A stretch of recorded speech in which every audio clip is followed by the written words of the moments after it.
Well, I think Hollywood changed forever when Star Wars came out for a number of obvious reasons, and a less obvious reason was the look of the film and how it affected kids growing up, especially ones that wanted to be art directors or production designers. The amazing thing is there's thousands and thousands of people today that are doing concept artwork, and all of that comes from the legacy of Ralph, all of that. Yeah, Ralph, he changed, like I said, he changed everything. I mean, you didn't know there was a job called concept artist before, that just did cool paintings of galactic environments. I mean, in our world today, it's such a necessary thing, to have someone that can work with you to envision what you want. I think tons and tons and tons of artists now go into the industry, like I said, with that target in mind. I want to be the next Ralph McQuarrie. His career is kind of what a lot of concept artists strive to do. I mean, obviously, he influenced Star Wars and sort of the originator for a lot of what Star Wars is. And clearly, years later, we're still talking about it because he's done some designs at the right time for the right show, and it's influenced a lot of people.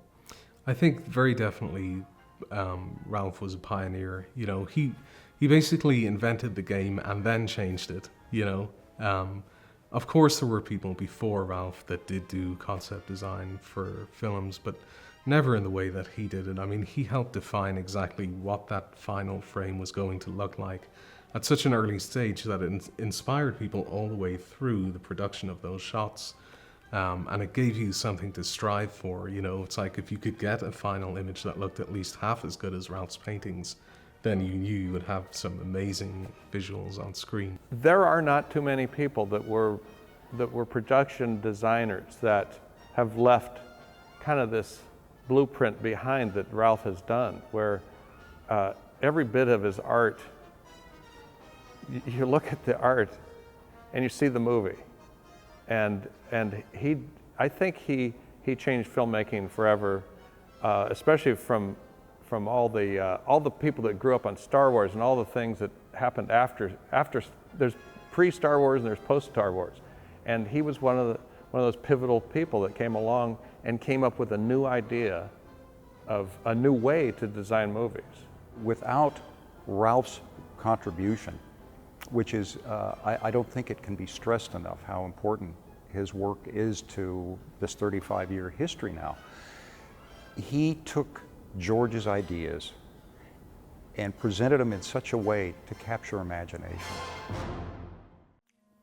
I love all of Ralph's stuff so much, but I have to say that one of the original paintings he did that George showed to the directors of 20th Century Fox really grabbed me on an emotional level. And you look at it and you think, emotional level, but it was R2 and C-3PO. And 3PO at that time was still sort of influenced by Maria of Metropolis, and R2 looked like, oh my God, he's got all these can openers and Swiss Army knives. But there was something about putting these two mechanicals in this desert environment, and they looked so lonely and alone that I thought, wow, that's really intriguing.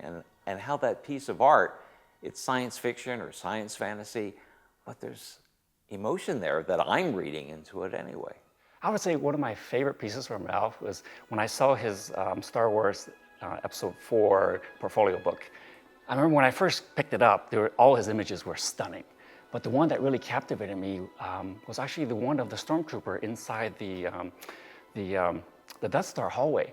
There's a magical quality about how he handled the composition and the painting and the lighting of it that really captured my imagination. And I guess the simplest way to put it was when I saw the painting, I wanted to be in the painting. I wanted to be there. I wanted to find out more about it. And I would say that's probably why I'm really attracted to Ralph's work, is because he has the amazing ability to paint images that I want to be in, create worlds where I want to be in.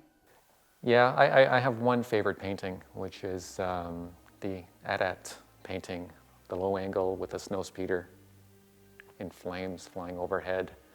And to me, that really captured a lot of Ralph's work. But my favorite Ralph McQuarrie painting is of the X-Wing in 3/4 frame with the TIE fighters behind it. To this day, it's always that kind of one image that you just say X-Wing and I go to that. A lot of people immediately go to the movie when they all go into Delta formation and they drop down. But for me, it's just that painting.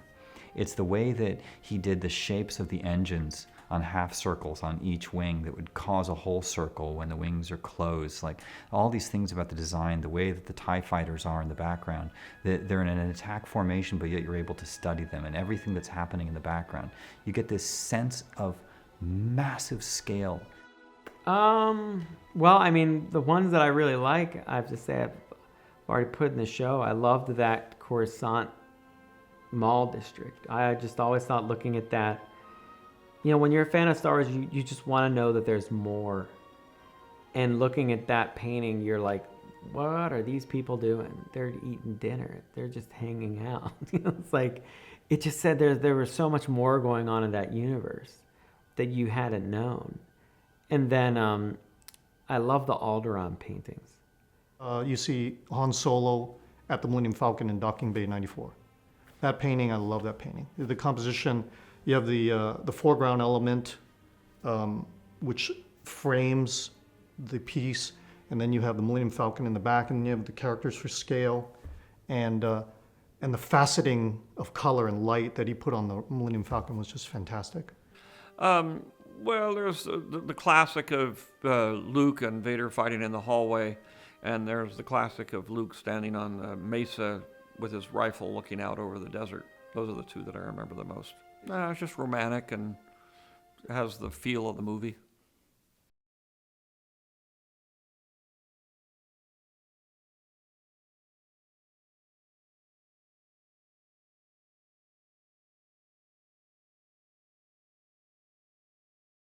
We do. We always use the library of information and the drawings and from the archives to say we want things to be consistent. If this is what Tatooine looks like,